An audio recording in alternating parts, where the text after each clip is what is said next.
Hi நண்பர்களே, welcome to சனா சேவை மையம் யூடியூப் சேனல். நம்ம சேனலில் தற்போது என்ன செய்தி பார்க்க போகிறோம்னா, விவசாயிகளுக்கு வழங்கப்பட்டு வருகின்ற அடையாள எண் ஐடி கார்டு அது பொது சேவை மையங்கள் மூலமாகவும் நீங்கள் இலவசமாக விண்ணப்பிக்கலாம் அப்படின்னு சொல்லிட்டு தமிழ்நாடு அரசாங்கம் அறிவிச்சிருக்காங்க.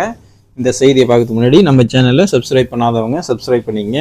இந்திய அரசினுடைய வேளாண்மை உழவர் நலத்துறை நில உடைமைகளை உள்ளடக்கிய விவசாயிகளின் தரவுகளை சேகரிப்பதற்காக பிரத்யேகமான விவசாயிகள் பதிவேடு என்னும் செயலியை உருவாக்கியிருக்காங்க.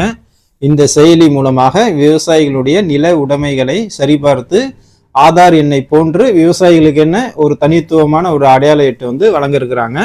இதற்கான சிறப்பு முகாம் பல்வேறு மாவட்டங்களில் இருக்கக்கூடிய பல்வேறு கிராமத்தில் நடைபெற்று இருக்கு. இதில் இந்த கிராமத்தில் இந்த வேளாண்மை துறை சேர்ந்தவங்க, தோட்டக்கலைத்துறை சேர்ந்தவங்க, வேளாண் வணிகத்துறை சார்ந்த கள அலுவலர்கள், மகளிர் திட்ட சமுதாய வளர் பயிற்றுனர்கள், இல்லம் தேடி கல்வி தன்னார்வலர்கள், கல்லூரி மாணவர்கள் என்று விவசாயிகளுக்காக தனித்துவ அடையாள எட்டும் பணியை அவங்க செஞ்சிட்டு இருந்தாங்க.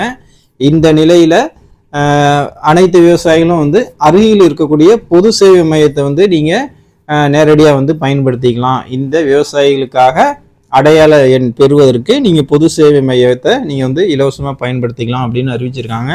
இதற்கு நீங்க என்ன எடுத்துட்டு போகணும் அப்படின்னா, உங்களுடைய நேரடி பட்டா இல்லைன்னா கூட்டு பட்டா எடுத்துட்டு போகணும். உங்களுடைய ஆதார் அட்டை எடுத்துட்டு போகணும்.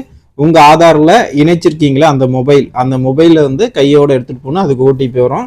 இதன் மூலமா இந்த செயலி மூலமா விவசாயிகளுடைய நில உடைமைகள் இதர விவரங்கள் விவசாயிகள் முன்னிலையில சரிபார்த்து விவசாயிகளுடைய அந்த ஒப்புதலை பெறப்பட்ட பின்பே செயலியில அந்த அப்ளிகேஷன்ல பதிவேற்றம் செய்யப்பட்டு அடையாள எண் வழங்கிட்டு இருக்காங்க.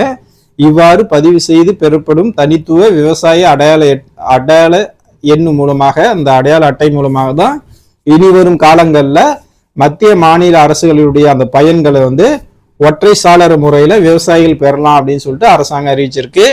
விவசாயிகள் நலம் சார்ந்த திட்டங்களை செயல்படுத்தும் வேளாண்மை துறை, தோட்டக்கலைத்துறை, வேளாண் வணிகத்துறை, கால்நடை பராமரிப்புத்துறை, கூட்டுறவுத்துறை, வருவாய்த்துறை உள்ளிட்ட 24 துறைகளின் மானிய திட்டங்களை நீங்க எளிதில் பெறணும் அப்படின்னா, இந்த திட்ட பலன்களை பெறுவதற்கு ஒவ்வொரு முறையும் விண்ணப்பித்து ஆவணங்களை சரிபார்க்க வேண்டிய அவசியம் இல்லை அப்படின்னு சொல்றாங்க. எனவே விவசாயிகள் தங்களுடைய கணினி பட்டா, ஆதார் எண், ஆதாருடன் இணைக்கப்பட்ட கைபேசி ஆகியவற்றை அருகில் உள்ள பொது சேவை மையத்துல மார்ச் 31க்குள்ள இலவசமா நீங்க பதிவு செய்யலாம் அப்படின்னு சொல்லியிருக்காங்க. விவசாயிகள் இந்த வாய்ப்பை சரியான முறையில பயன்படுத்திங்க. நன்றி.